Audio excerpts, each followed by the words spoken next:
No. I gotta go back because otherwise, I think it might be here. It will reverb. So you gotta mute it. It's already muted. So minimize.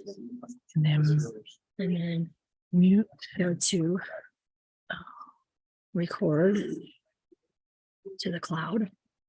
Yeah. Yeah. What time is it? We got 1 minute.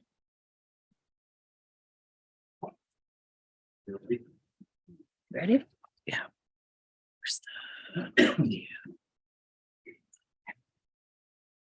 I'd like to call to order the town of Fraser's regular meeting on March 15th, 2023 at 6 p.m. I please have a roll call. Katie Fisher. I would do. Hey, I'm sorry, Louis Gregory, I'm here. Brian Signal. Ronald Quinn. Katie Souls. Andrew Neal, can I have a motion to approve the agenda? So moved. And a second? Second. Any further discussion? All in favor? Aye.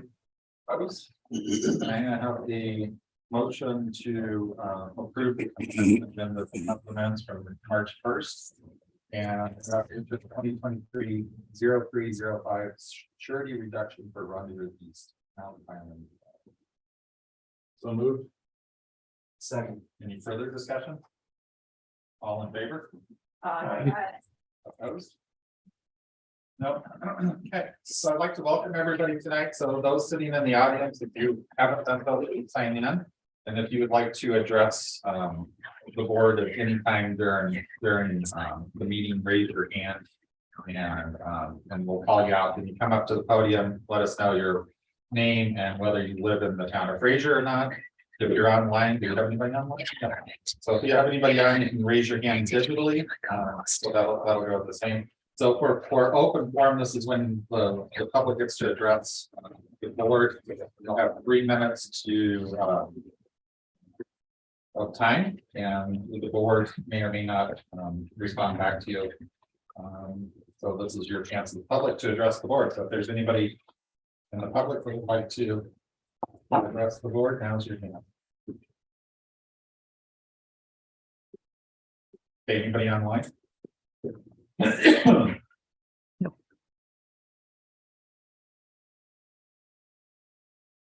Okay.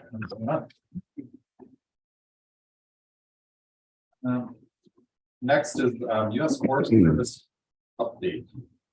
Eric? Yes. Who is? I don't see him. Do we want to try to wait and push him further on the agenda in case he shows up late? He did confirm to be here at 6. We could be in traffic. Yeah, let's just, we'll come back to it.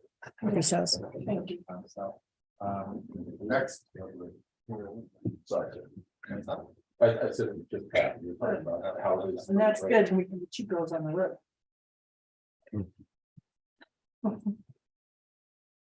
Okay, discussion and action regarding water efficiency plan, and Merrick will be presenting that, so welcome, ladies. Yeah, if you want to go ahead and come up and do your presentation, would appreciate that. Cora, I think you just need to join the meeting. I'm working on it.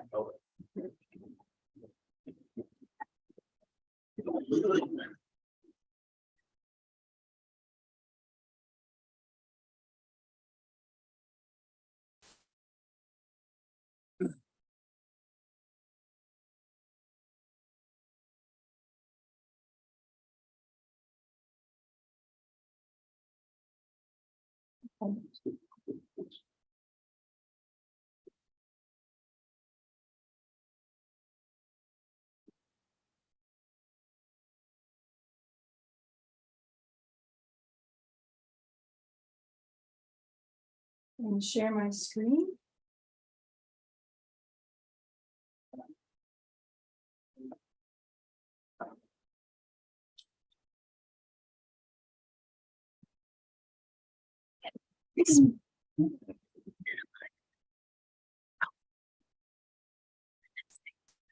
Hi, Mayor, Board of Trustees, my name is Chloe Moore. I'm a civil engineer with American Company.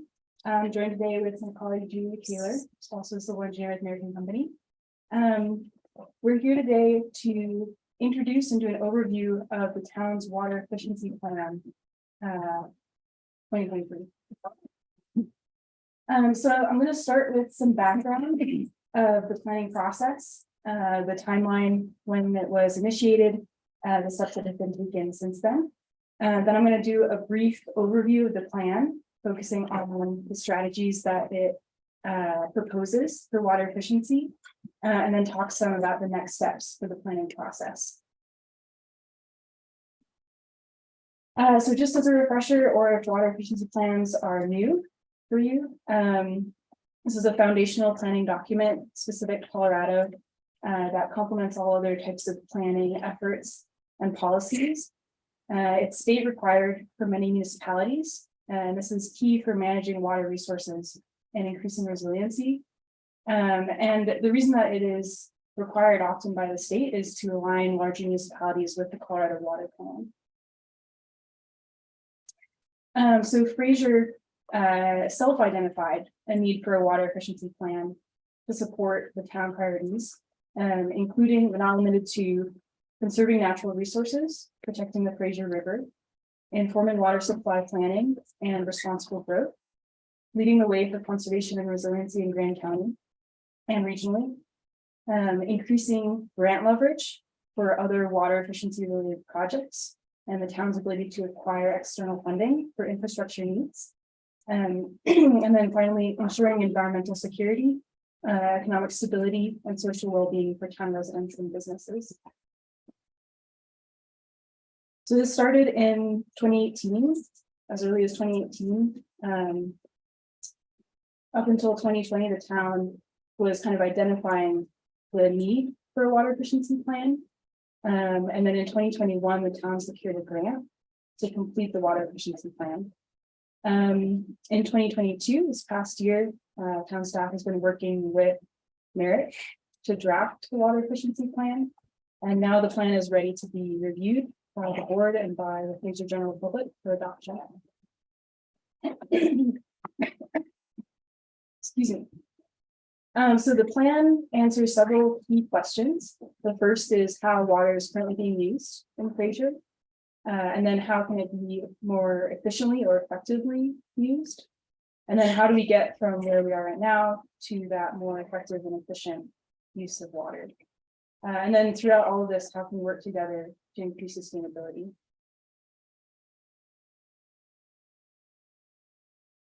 So the plan itself involved a study of demand data, a study of Fraser's existing infrastructure system, and then takes that information along with conversations and goals of town staff and of the town to create a set of recommendations for efficiency strategy. And so that strategy in the plan is made up of 7 different types of activities. So I'm going to talk about the first 4 in a little bit more detail than the last 3 together. So first of all, we have a program for meter replacement. This is essentially replacement of all meters that are not functioning to the standard necessary to help establish a baseline for monitoring water use. This helps the utility identify leaks, but it also helps homeowners identify leaks in real time so that they can address that. We estimated potential water savings to be 2.8 million gallons over 5 years, with an estimated implementation cost for new meters and installation of $350,000 over that time. That's a quick question. Yeah. So it doesn't seem like it was that long ago since we got meters. How different are these? So Real time? yeah, so a lot of the meters that have been going in recently are the same kind of meter that you would be putting in. But there are a significant portion of meters, maybe like 25%, that need to be replaced. They've just reached the end of their useful life and aren't reading properly, or in some cases. So that's kind of where that would come in. But these would be the newest standard of meter. How do you know they're not reading properly? This is data from the town staff and from the utilities board. Oftentimes they read a 0. When they shouldn't be, or they're not reading at all. There's just no data coming in. And is this 350,000 just for the 25% outstanding that need to be replaced? This is for slightly more than that to account for any that fail in the 5-year period. And it also accounts for labor costs and time to actually install them as well. I should note too that these capital costs, as well as other costs incorporated in these steps, are also incorporated into the CIP, the capital improvements plan. So a lot of those like funding questions are already incorporated into the town's other planning efforts that are ongoing.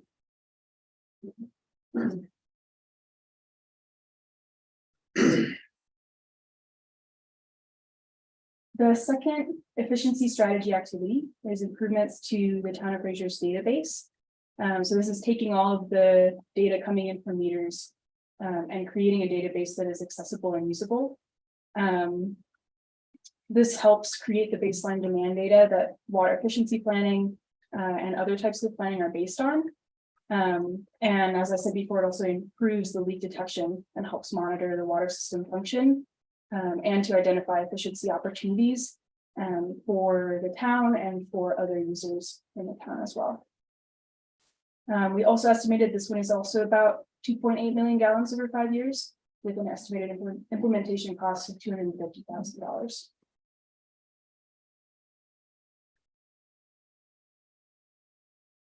The next item is something that the town is interested in pursuing anyway, but this is rate structure. It is possible to draft rate structures that encourage water efficiency. And this is one of the recommended methods from the state to consider. So the costs here are essentially to do a rate study that incorporates some kind of water efficiency element to look at how water efficiency can be improved or supported by rate structures. The estimated savings for this is also around 2.8 million gallons, just because people are then paying more attention to their rates and to their water usage. Estimated implementation cost is the cost of the study and some implementation of changing structures, which is $165,000 as we estimated. Was there any fee work done on, because one of the reasons we have a flat fee instead of 5 a gallon is the number of people that don't use their house but once or twice a year. Yeah, so for, I think since 2019, the residential rate has been per gallon, but it's a very low number. It's like 150 or something like that. And then the commercial rate is a flat fee per gallon, or sorry, they're both per gallon, but the residential is tiered. And so if you increase your water use, then you get charged more. Whereas commercial So a is certain number of flat. gallons. You should charge more. Yeah, so usually water efficiency rates, from my understanding, tend more towards the more water you use, the higher fee. But what that fee is and what the range of fees, the difference between them, sometimes it doesn't have to be that significant. It's really just to get people thinking about it. And that's really what the rate study will say is what is appropriate for the community. What are people interested in supporting? Sure.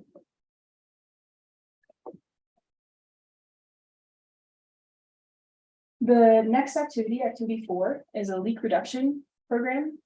So this is central to improving the efficiency of Fraser's infrastructure system, the pipes operated by Fraser. There is an existing leak detection program that utilities runs, that Public Works runs. So this is really proposing some upgrades to that, having in-house leak detection so that folks can go out, find leaks, and then immediately start working on them instead of waiting for an annual leak inspection kind of thing, and make it easier to do those fixes in-house to reduce the amount of water. And this also would include potential for leak prevention and service lines as well. so that if a homeowner has a leak in their service line, they can identify that and have it fixed. So it's 6,400,000. Yeah, so the reason that this is so high, you can see that the potential water savings is also high because you lose a lot of water when a system pipe is leaking. The implementation cost is 6.4 million.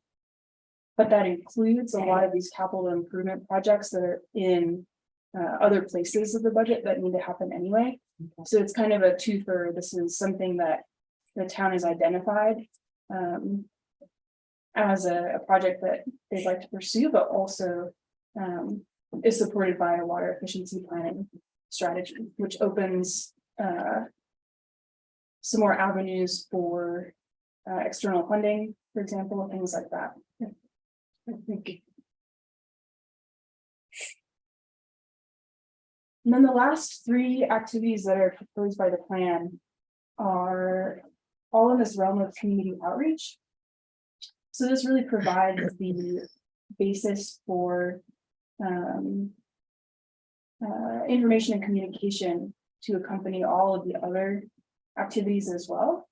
The three main activities within this bucket are, first of all, outreach to those users that are using the most water, so that the town can most efficiently target or use its outreach capacity to help those that are most in need. This would look something like working with a particular account holder, helping them with accessing audits if they're interested in that. And then maybe thinking through some unique strategies for whatever their water use is, to provide them with the technology or connect them to organizations that will provide them with technology that they're interested in.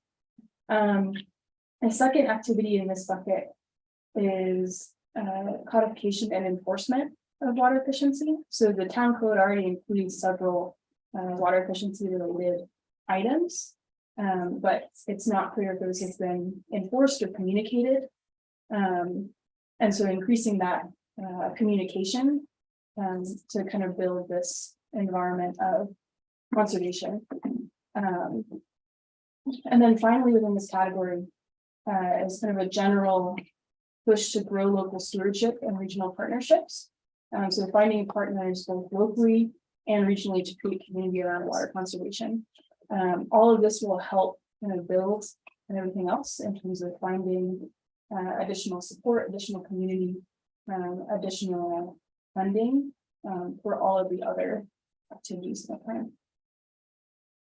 Altogether, that comes to, by our estimation, 18.6 million gallons saved of water over 5 years, with estimated implementation costs of $520,000.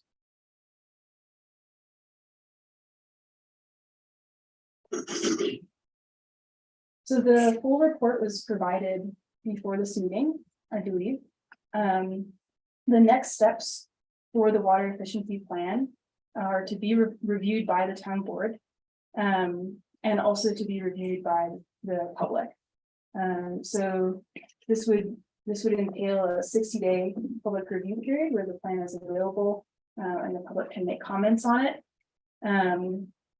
After that point, after any revisions are made to the plan, things like that, then it would be set up for official town adoption by the board, and then submitted to the state to fulfill the grant requirements.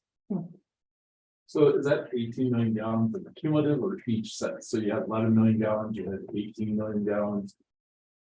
So you're looking at almost 40 million gallons of water that's over a 5-year period that's being lost, is what we think is being lost out of our system. You could look at it in that way, yeah. A lot of the water efficiency activities aren't directly water lost. I guess you could think of it in that way. But yeah, that is the potential of water that could be reduced and not used. So it wouldn't have to be treated. That is for the entire 5-year period. You guys It's about doing, 10%. did you do a study on what it costs us to produce a gallon of water to the tap?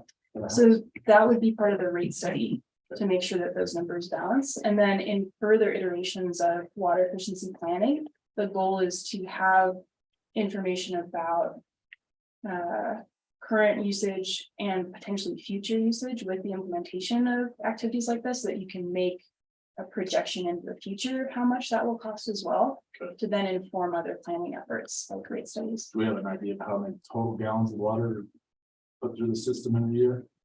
Yeah, so I think the treated amount for the last 5 years has been between 50 and 60 million gallons per year. Yeah, good questions. So that's all I have for now. If you have additional questions, I'd love to take them. So, Cory, Yeah, hey, this is Luke. I'm sorry. Go ahead. go I have ahead. a question or two. So, I mean, I'm looking at my water bill and there's really a nominal charge, nominal fee for water usage. I mean, it's really almost all a base fee for water and sewer. So how is that deterring people from using water or making them, attentive to their water usage? If, it's like, mine was like only $12 for the last quarter for water usage, on top of the base fee. So it's kind of, how do you incentivize people to, pay attention to their water usage if there's such a small fee for usage? Yeah, so this is something that a rate study that incorporates water efficiency would look at in terms of what, not entirely sure how that process is directed, but one of the things you would look at in that study is what is an appropriate amount to charge per gallon on top of that base fee, and then what those kind of tier levels are, like how much you would charge in the next tier and the next tier beyond that, to ensure that you're not placing undue burden on people who need to use more water, but that you're also creating enough of a differential that people notice. And that's a balance that there are standards for in other the municipalities that have done this. Does that answer? I'm just wondering if you reduce the base fee and increase the water usage fee, wouldn't that be more effective in getting people to, look at their water usage and adjust it accordingly? Yeah, that's a great question. My understanding is that the base fee is often designed to represent the investment in the infrastructure system as a whole, as opposed to the cost of treating per gallon of water. And so there's kind of an interplay between, this is kind of in the weeds, driving the cost of water based on the cost of the actual water and treating that water versus the cost of all the infrastructure that is necessary to get that water treated, to get it moved from the ground into a tap. Okay. I mean, I think that's something we should look at. My other question was, and we talked about this before, around billing monthly versus quarterly, and what would the savings be or increased revenue from billing monthly versus quarterly? Did you look at that?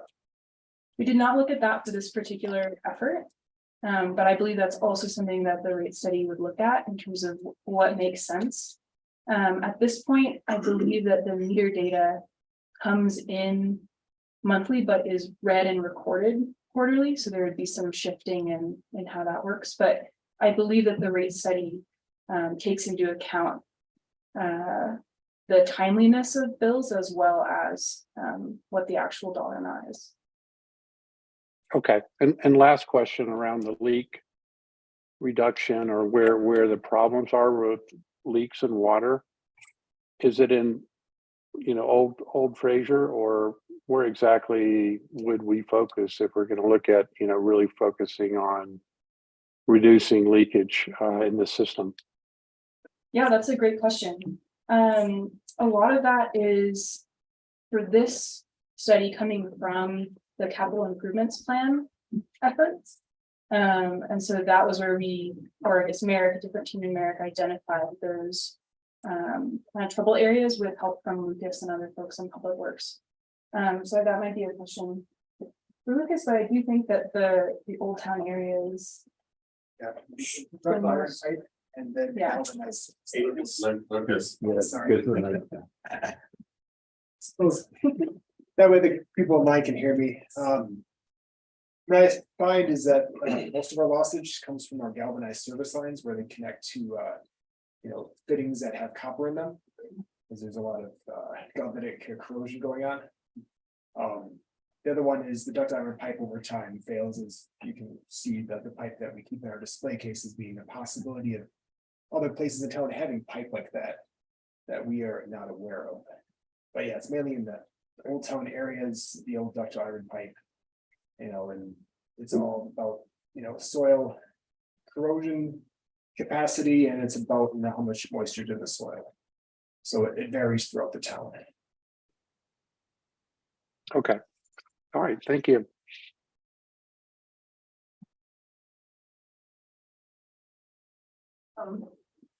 I was wondering about the Fraser housing stock age. It doesn't have any houses listed before 1940. yeah, so this data is based, let me see if I can find it again. Yeah, Headwaters economic, whatever that.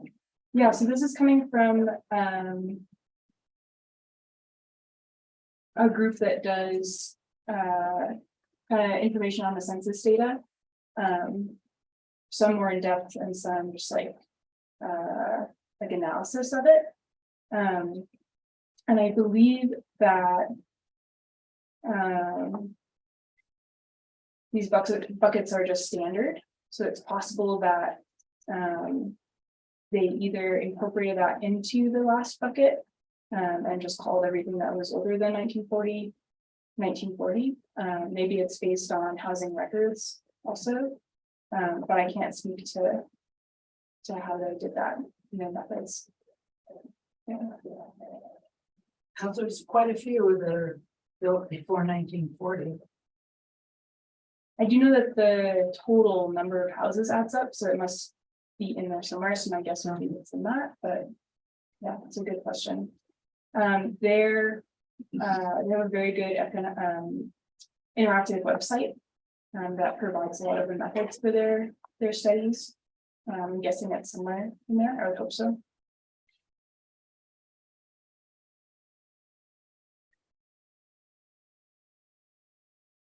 So so the housing, the unit add up, so it doesn't really matter how you're using it.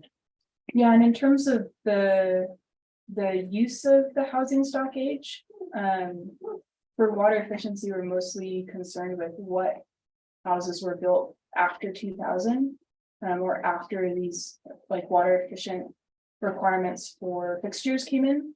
And so everything before that kind of gets lumped together, with some difference for, if the house is old enough, you can assume that people had to replace their taps at some point. And then it's kind of an unknown if that happened, before or after that rule went into place. Yeah. But that's how some of the potential water savings for the like community outreach, that kind of thing, are calculated based on how, like, an estimate of how old taps are.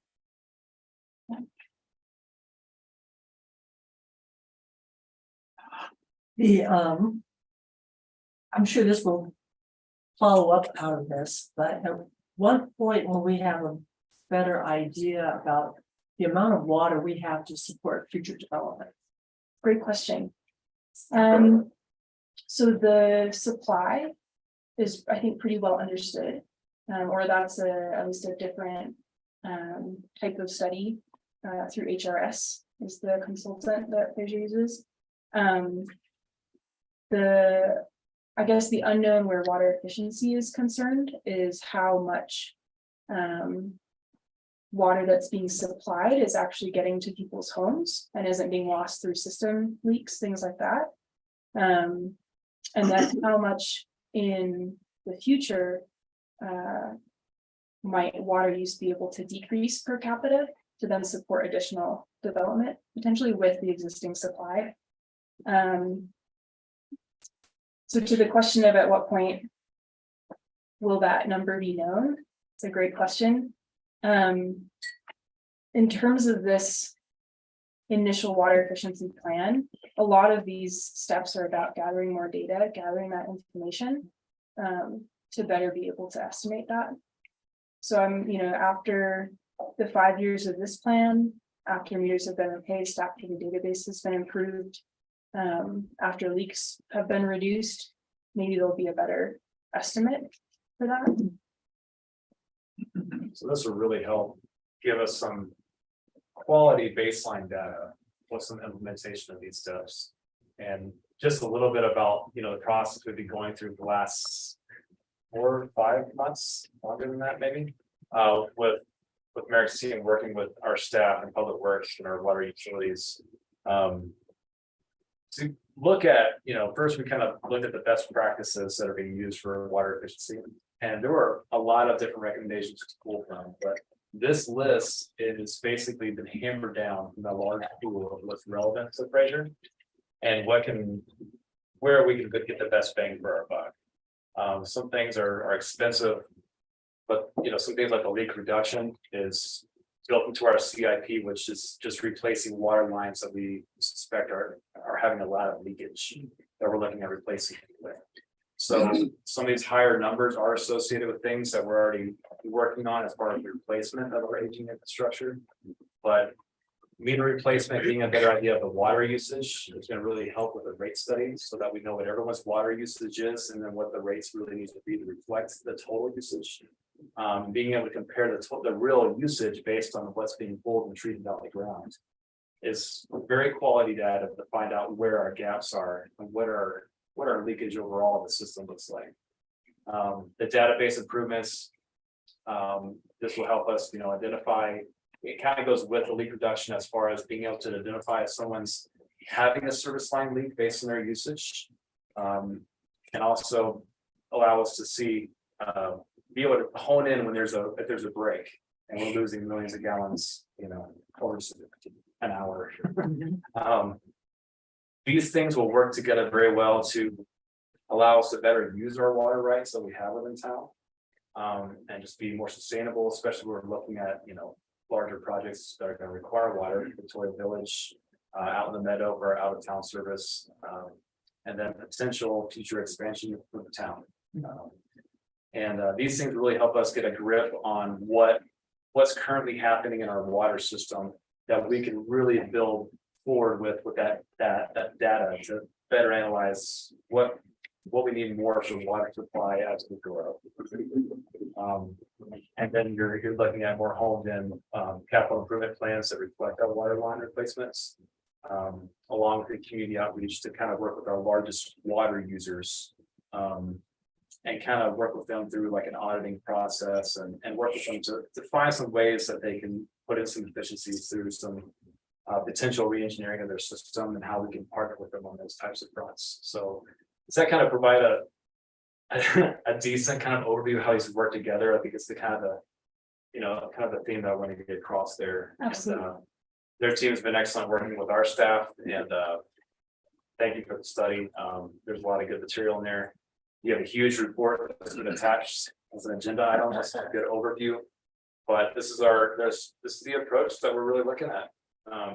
It costs money. Some things are already being budgeted for this year. The work that we're doing this year is going to address these things.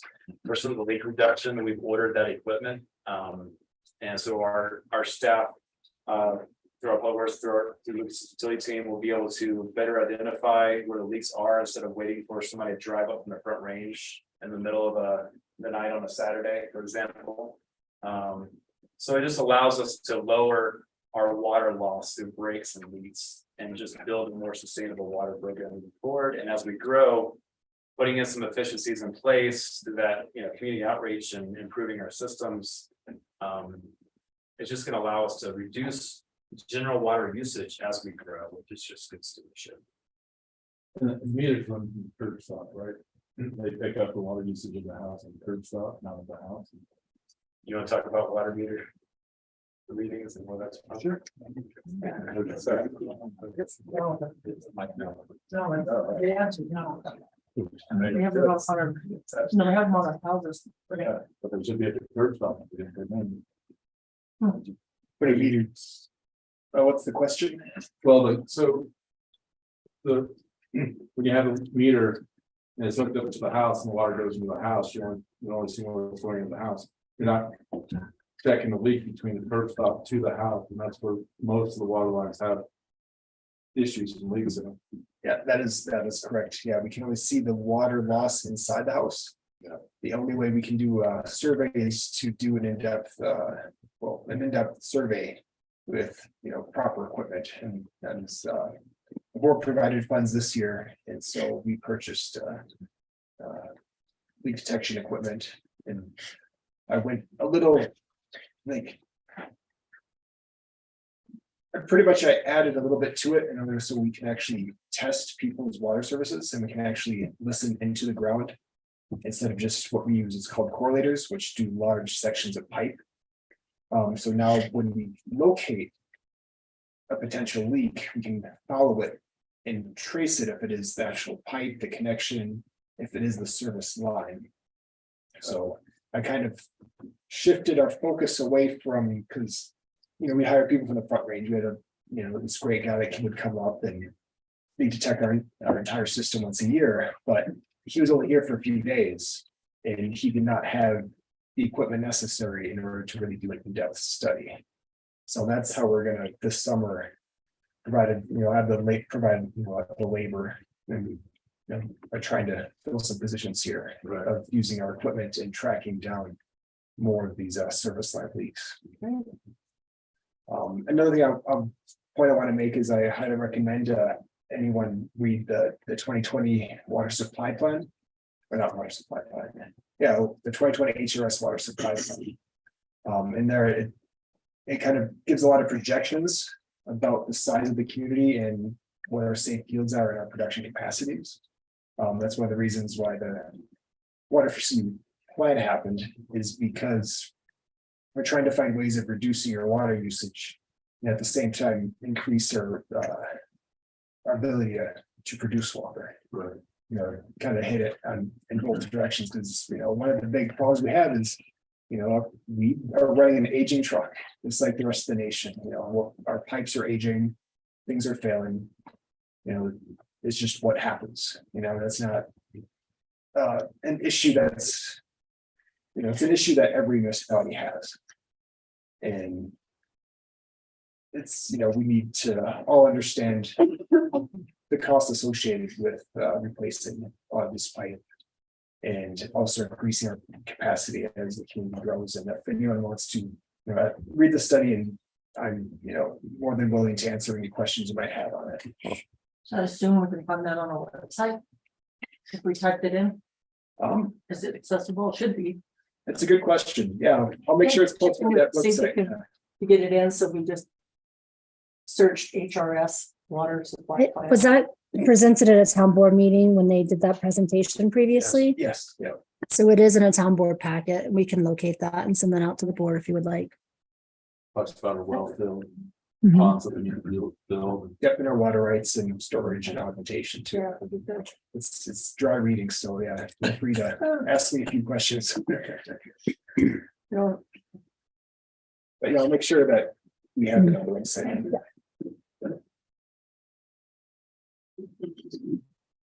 Well, this has a raised. Yeah, I had one more question, and that water rights reminded me of Katie mentioning the St. Louis Creek water rights that the town has, I think. Do we have water rights that we are not using and are we potential of losing because we're not using those rights now?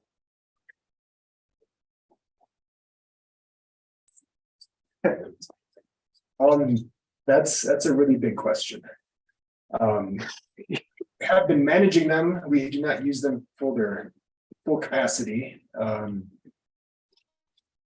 It's hard to determine how feasible they are to use until we need to identify how necessary the water right is. It's a, 1 cubic foot a second at what called the gas field ditch. Kind of out on by Byers Peak Ranch. One of the issues that one has is the availability of water in the winter. I mean, Salmon's Creek isn't the deepest creek and it freezes over pretty well, and that would require, some studies. But yeah, there is a potential usage of surface water rights, but that would also require pretty extensive surface treatment plant. Okay, I mean, I think we should be as efficient as possible, but we should not lose sight of, our water rights that we, can access in the future if we need it for development.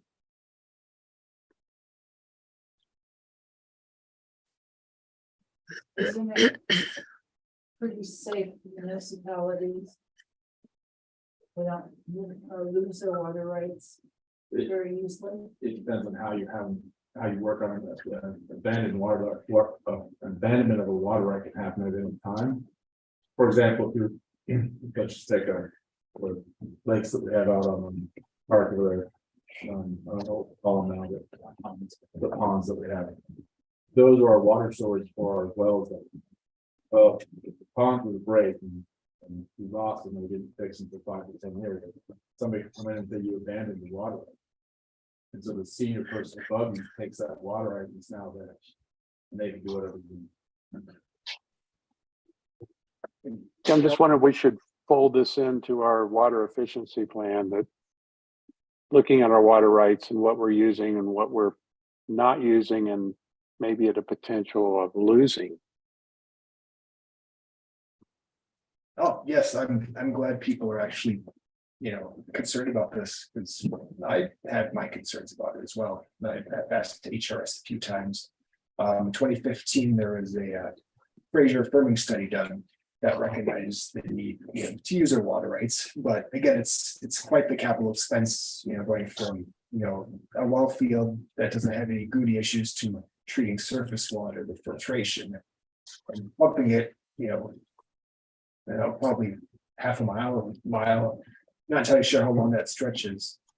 But I think a good time to discuss a lot of this would be, when we do the 10-year CIP, because that one does recognize the need to maximize our water rights, increase field and production capacity. But yeah, I'm glad that people are bringing this up, and we have an understanding of it. Sure. So yeah, really good questions. The water supply planning and reliability is a part of the water efficiency plan outline. For this particular plan, as Lucas alluded to, there's still a lot of work that needs to be done, an investigation. What is in the plan that you'll read or you have read already is taken from work that HRS did for the CIP effort. So there is some information in there about the capacity of the water rights that Fraser has. There's some information in there about plan development schedules, not accounting for water efficiency, but what water use might look like in the future. And then some recommendations about how to improve water supply planning, because right now the water supply estimate and the total yield is based on a single number for some of the wells, for example, that doesn't take into account some of the uncertainties of the future. So those are all things that are incorporated into the water efficiency plan. In terms of the data that I think you're referring to, that's something that the town doesn't have yet to include in this report, but it will be part of future water efficiency planning efforts.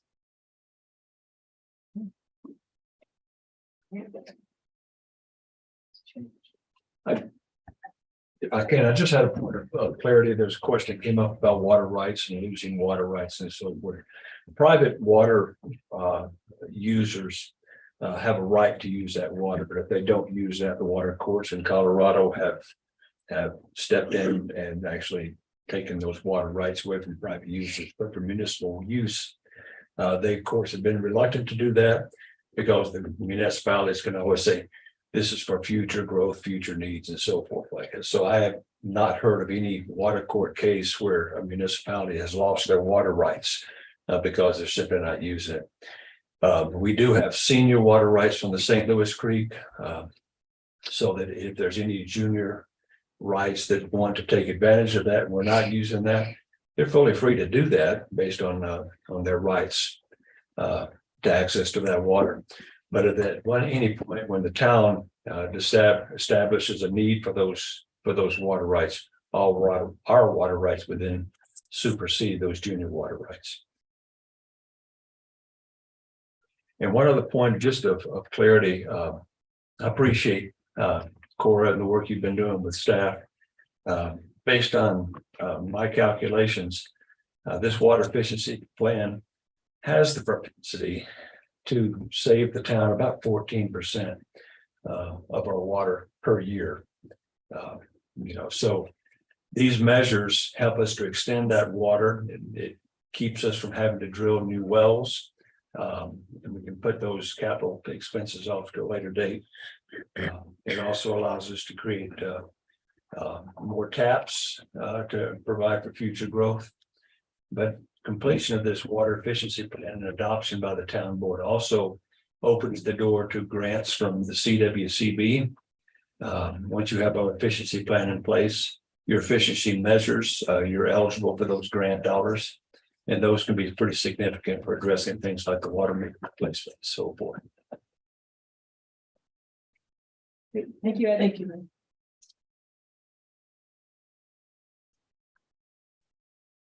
Anybody else? Good? Yeah. Yeah, so next steps is getting this out to the public and. You're gonna look at the 1940 though, maybe we can adjust that so it's. Includes all of it Just so before. prior to those. Before 16. Right. Yeah. Okay, Yeah. thank you. We appreciate it. Thank you so much. Yeah. Yeah, thank you. Super.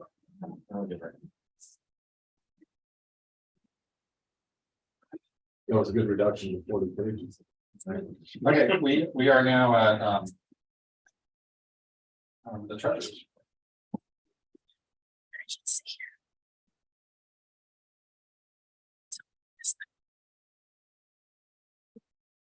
So we're out of money. Of course. So those capital projects have already been rolled into ClearGov along with the initial projections from the 10-year CIP. That's where that 65 million came from. But that number's already gone up in my head because I just added streets and everything else in there. So the numbers move around a lot. And so the big focus is going to be how do we prioritize. But on April 5th, we're gonna go through basically a amended budget. It'll show up in ClearGov as a scenario 1. I was planning on it for this meeting, but we had to pull the packet just because we were getting more information as we were trying to put the packet together.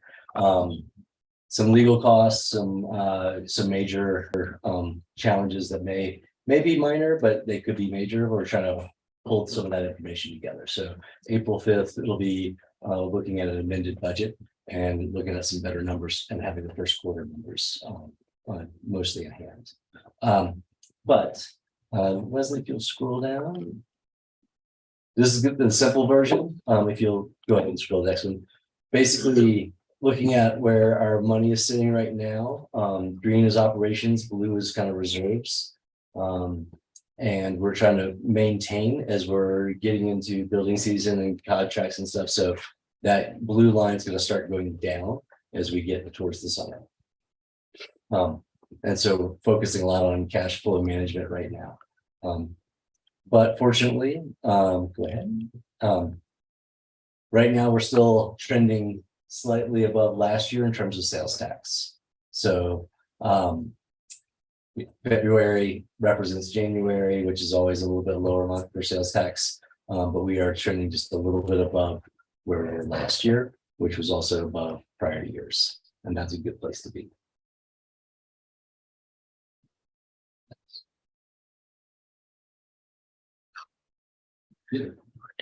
My question, as we've looked and going through the budget, we have a lot of capital things, we have a lot of roads that are up to our standards, throughout the town and other roads, and I think there's some obligations we have on certain roads that people may have forgotten about. With the roads and the sewer lines and all that stuff, we don't normally have a section of our budget for grants or gifting things to people like KFFR that just came in. Direct district.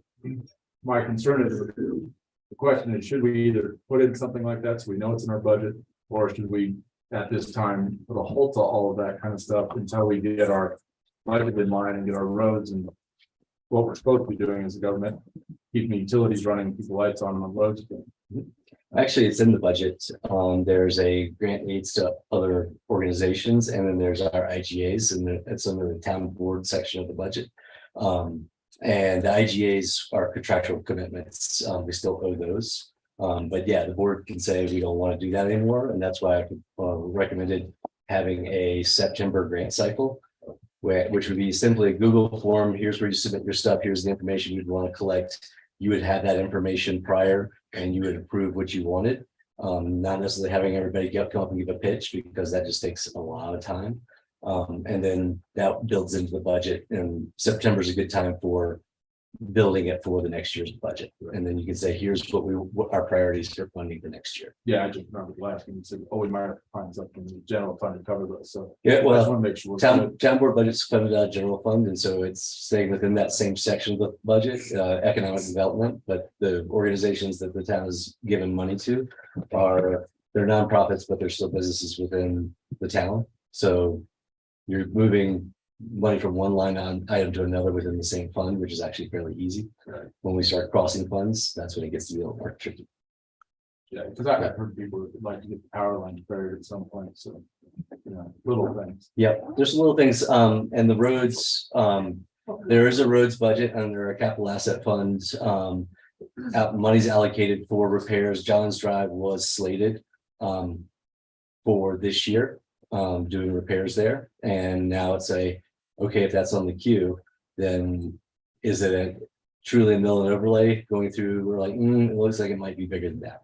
So then do we have enough money funded there? And that's where we're going to have some decisions probably on how much to repair certain projects. Water fund and wastewater fund, and really those are the two that have assigned capital project line items, and that's where we took the capital projects that we prioritized last fall and stacked them in there. And that's the nice thing, where I do want the ClearGov to start being used more prominently, to be able to say, hey, we're starting to see these issues. We want to rank them differently and deprioritize one project and prioritize something else. That's something that can happen, and it's in a very transparent way. It was just, there are a lot of projects to get into ClearGov, so it was there's a lot of line items in there. So Unless this pothole's gonna get deeper than X amount of inches, it's not just a milling overlay. Right. I think it's more expensive for sure for a lot. For more, a longer term approach. Compare what they did on Berkeley Pass, and that's already gone. Yeah. Well, it's an issue. I don't know how long it's been here, but hot salt went from paved road back to gravel road. They didn't maintain it with. Did it before. And I will say that we've already basically started allocating. We had funds allocated, and we're just trying to start prioritizing those now. Paul is working with Winter Park, and they're basically bringing up the asphalt crew again to say, okay, here's our window of time and how much we can do. But they're also bringing in people to do flat work, because we were not able to get any of our concrete projects done last year. And so kind of bundling those together and saying, okay, where do we want to pull from some projects, or if we have savings somewhere, how do we tier our flat work projects that are in need? Right. So when we were doing the budget, we did expect a growing sales tax number, but do you feel like what is actually happening is falling from that, or would we not consider that now? If we stay a little bit above last year, then will end up above our budget, sales tax revenue. But we were like, who knows what's gonna happen this year? Right now, I will say, the buffer we have right now is on interest rates. And so we are really trying to reallocate where money sits to maximize interest rates. It's nothing sexy or anything like that. It's no crypto policy or anything like that. But it is, it will, if interest rates maintain I'll say at a high level, and we don't experience a major recession that changes everything, then sitting on that money that we've got in from deferred projects basically will help give us a buffer, and maybe it'll pull some extra projects into this year. But interest rates move, banks go in, things happen. So it's so far. Yeah. Colorado Trust is in good shape. The banks, local banks here are in good shape. We're in good shape for that. But that's where I'm trying to not overstate interest rates and look at that too much. But I do keep that in the back of my mind is, okay, if things continue and nothing major changes, then we can possibly bring in some of those projects that are below the line, but the ones that we still wanted. But we are seeing higher costs for stuff and all that good stuff. Same thing everybody else is dealing with. So ClearGov, are we at a point where we should be logging into it? It would be good. I can also see it. I think you had sent us information a while back and. I will resend it. It's And right now it has the current 2023 budget. The scenario budget hasn't been made public yet because I'm still modifying it daily. But what'll be available is you will be able to see past years, the original budget, the changes, and you'll see the notes field on the side that you can click on and see all the different, basically it's a month by month. Okay, this is what's happened here. This is where we've changed this. This is why this is going to change. And so that just gives you a nice log. So you understand why a number is suddenly different. So And the basis for it. is the appropriate place to ask about the email that wasn't accurate? The invoice from you? It was an email or a text, like got back to you, I said, is this legitimate? You said, no, do not open it. So there's been a lot of spam and phishing emails going out all over the place. So yeah, we're And it looked like it came from you. yeah. So I guess if I've you have gotten something that's gonna come to us, yeah. Yeah. The emails have gone around lots of places right now, and I've got emails from myself. I've got emails from they pop up, and we're just in the cycle. I will say whenever there's bank duress, the opportunity for phishing gets higher because everybody's sending things without really reviewing them or opening things without reviewing them. And it catches people off guard. You probably have a virus. I didn't open it. Yeah. Long passwords and change them frequently. Right. Yeah, I guess maybe I did go back in. It looks like it was from you, but I didn't check. It didn't say Town of Fraser, it was something else. I've been asking for gift cards for years now. I Mhm. I think I sent it back to Antoinette because it says from the planning commission invoice. Mhm. Yeah. You don't even have to just open your computer, so you don't have to click it. Yeah. Download automatically. Yeah, hovering over to see the background email, but they're getting good at masking that now. So yes. Anything else? Hey, Rob, this is Lewis. I was just wondering, do we have any control over our investments, or is that all handled by, what did you say, Colorado Trust? And Yes, there are some opportunities to manage our investments. It's not something I'm pursuing right now. Colorado Trust has got a pretty good interest rate with zero risk and high liquidity options.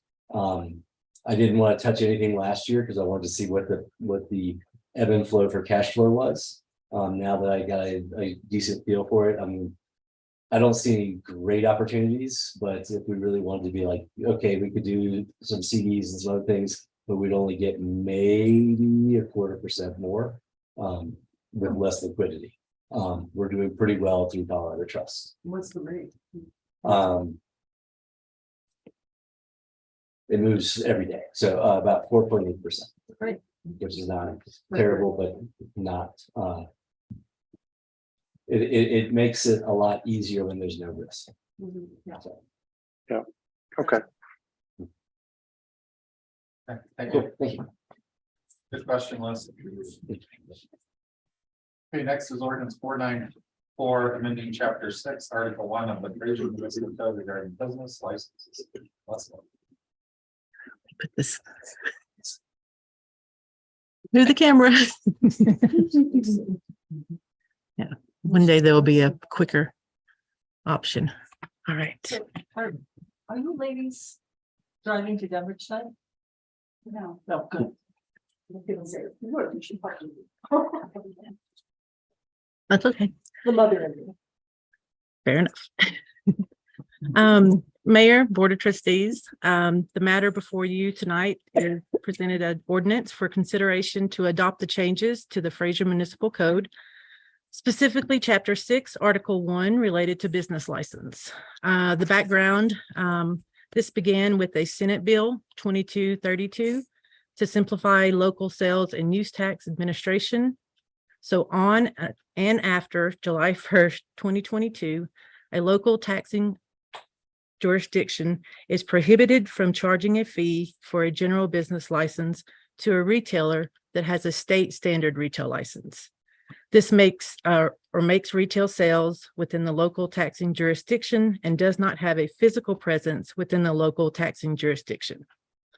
So on or after July 1 of 2023, retailers will only have to apply for a state standard retail business license. The information regarding businesses within the town who have state retail license will become available using the SUTS or the sales and use tax system created by the Department of Revenue. This is threefold, so that's the first one. Currently, there are 336 businesses, not including the short-term rental property owners business license. So on June 1st of 2022, there were over 100 businesses that were not compliant with their business license. Staff spent over 80 hours running reports, sending emails if we had one on file, mailing paper letters, and calling businesses to become compliant. As of today, there are only 28 businesses that were marked inactive because they were not able to be contacted by any way. They never responded to the letter or any type. Their account was noted that their lack of business license and due to no contact or mailed letter being returned. So creating a reasonable penalty, enforcing it could assist in the compliance with this license. Current renewal period for business license, retailers or service, construction, medical facilities, their license renewal period is June 1st through May 31st. This causes issues with property owners because they have two different licenses. They have a permit, which is a short-term rental permit, and then they have their business license if they self-manage their properties, not using a property management company. And they have two different dates. So not only do they have their permit renewal date, which is when they paid for that permit, they also have to stay within the renewal period of June 1st through May 31st. So they have two different dates. They're not renewing the licenses at the same time. So it gets confusing. So part of this is asking to change that renewal period for those short-term rental owners who manage their own property to a renewal period at the same time as their permit license. That's So the town, up until now, have we requested our license for the town of Fraser up to this date, up until the state's requirement? So we won't be able to ask for a business license from anyone anymore. They just have to have one from the state. if it's retail services. Only retail. Yes. Okay. Such as Safeway and that's one of the biggest retailers we have, but Like some of your vendors that come up that probably like bring produce to Safeway, your liquor stores. There'd be quite a few different vendors that would fall into that category. Food trucks. Retail No, food? that's not retail.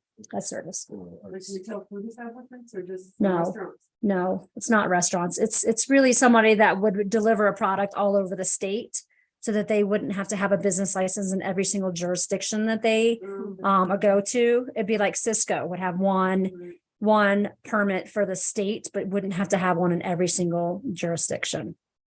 Yeah.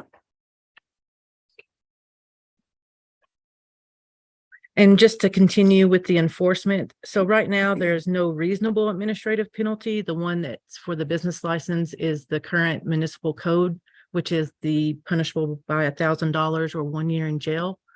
Our business license is only $40 annual fee. And there is no record of any type of this type of enforcement right now. So creating a penalty specifically for the business license would be beneficial to keep people in line, because we don't prorate. If you pay a fee, we don't want you to pay, 2 months ahead of the renewal period, because our software that we use generates that renewal email reminder and workflow for them to go in to pay. So they can't pay early. You can't pay, if you pay late, there's no fine being provided for them paying late. So they can go 3 and 4 months down the road. Oh, I forgot to pay my fee and I need to pay it now. And then they're just paying their $40 fee, but it messes up the time frame because we have a certain renewal period for those business licenses. And the penalty would affect the short-term rentals as well, the property owners that manage their property. But part of this is to change that business license for the short-term rentals to be called an operating license. So when the short-term property owner registers their property and they have to get that business license, they are getting a operating license instead of calling it a business license. That way we can distinguish between the type of license that they're receiving. Okay. The part that's throwing me off is the state license versus the town license. So I don't know, like my business is a business license here in Grand Lake and Warren Park. Right. So if I got a state license, would I not have to pay? That is for correct. any of the towns? Yes, that is correct. So if you have to apply for the But it's for retail. retail, Okay. yeah, You're not selling a product, you're selling a service. Right. So it doesn't apply to you. Okay. It's actually for a retail. Yeah. Big corporations do that. I mean, I could see it potentially changes down the road, but right now this is the Senate bill that's been passed is only for retail licenses. correct.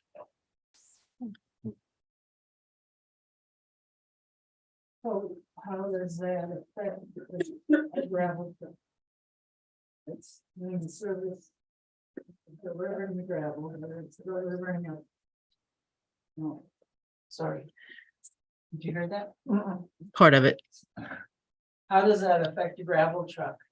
That's selling a service, delivering it, but also a product. If they're not from Fraser, not operating in Fraser, They're operating just like Brian in all the different towns. so it's a service. It's basically a service, just like construction, HVAC, plumbing, those are services. So that's not a retail license. So those right now, currently, what we're showing in our system that people have, when they entered the system or registered their business, it's saying it gives you the type of service that you are: construction, medical, retail, whatever, or miscellaneous. So we have a report that we'll run, and when this gets passed, I'll have to go through and contact and see if I can get some information. The state has not set up their system yet to notify the local jurisdictions of it. Such that program is still kind of in the works. So there may be some delay in receiving who actually has a retail license within our town. But it'll be a work in process. We don't have many of the 336 that we do have. Not a rental unit, it's only for self-managing. Correct. License, so yeah. Like Phillips Company managing the property, then his license covers you. They're a client of that property management company, so they're covered under that property management business license. And there are currently 142 short-term rental business license that will be changed over. 142. 142 solid damage. Mhm. There's 119 property management company clients. Mhm.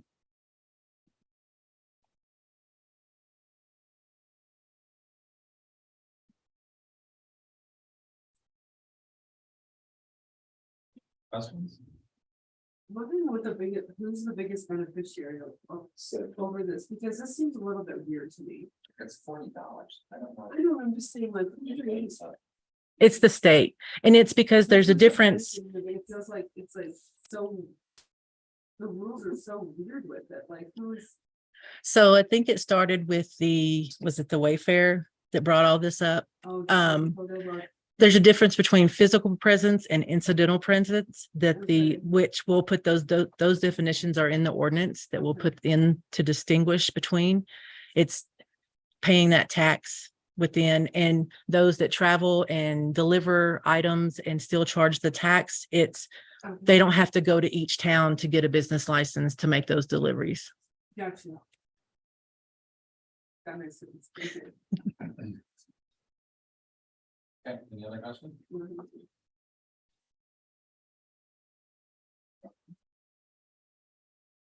I'll make the motion to approve ordinance 494 amending chapter 6, article 1 of the municipal code regarding business license.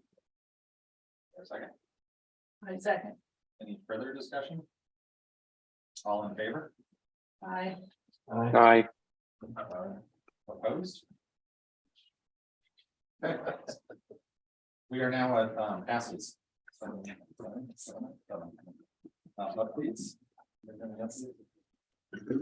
I just have a small one for clarification on 461 News, the developers of that were going to do it for sale by owner. Due to the delays and increase in cost, they have started working with Megan Luther with EXP Realty to see if she can help them sell the house. And they won't be listed, they'll have to line of fights to finish that. So this is the one we're looking at, right? Yep, that's why I'm slowly get they sort of talks about 5 days ago. So does can Glenn give us an update? No, ma'am. Okay. It's March Madness. It's March Madness, there's no update. I'll talk to you privately. Okay. I'm meeting with leadership at CDOT on Tuesday, and we have set the meeting to happen up here, so they'd have to drive on Highway 40. Hallelujah. Drive them down there. Get them in your van and then just. Yeah, just every hammer every pothole. Take him to the rec center. Yeah. Get in the old van, put them in the back seats. Where are they driving? And say, from? right? Well, Yeah. Just stay up John's drive. We don't want to. Yeah. Just real quick, is John's Drive considered to the John's Drive, is that, I know it's coming up, I don't know. It's behind us for you. Basically, it just goes all the way. But around. does it go, so does it loop around to Highway 40 right there at, It hits 72. or does it go behind, So it goes does it go under the behind Bank of the channel West? and No, no. Like, what's the road called from Bank of the West to the roastery then? That's not John's Drive? That is a private, The dirt one is. Yeah, that's right. That one's still. Oh, okay, so John's Drive only from 40 to, 72, isn't it? oh, that's So- John's Drive. Andy Buckley's Road. No, no, it's not. Yeah, the 72. 72 is the one that goes to the two mills. And so John's Drive just goes around. The We're 72 like is Mill separate. Avenue. No. That's not a common. The 72 mil? 72. No. County Road 17. Is Mill Avenue. That's, so no, it's not a common. 73. I can never go on Street straight. 25. Let's hear some. Oh. Keep them off John's stuff. Yeah. Sorry, I just want to clarify. Thank you for coffee at the roastery. Go, go, go, go. Good job. Thanks. Thank you, Ryan, that's great. Anybody else? Where's the meeting? We're part of Wow. But I'll make sure they drive this way. take them to the Highlands and have them take a turn. And like take them, they're going down record, right? Potentially. Yeah, I mean, that's a project already, so. I'm trying to make them left down the Highlands or something. Okay, any other updates? Motions? Oh, hand up. You don't mind. Hand.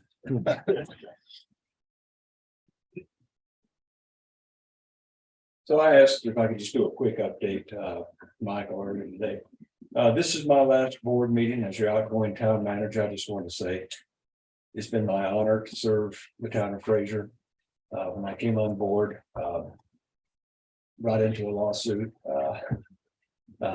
losing some key people off of our staff. But I am proud of the staff that Fraser has. It's made my job a whole lot easier. You made a good selection with Michael. I think he's going to serve you well. Again, it's been my pleasure to be your town manager. I'm sorry that I'm leaving, but the circumstances led me to this decision there. But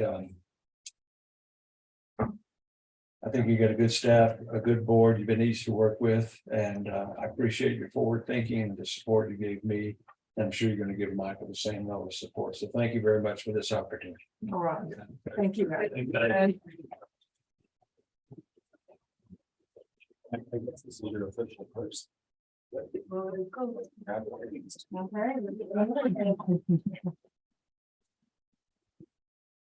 Anybody else?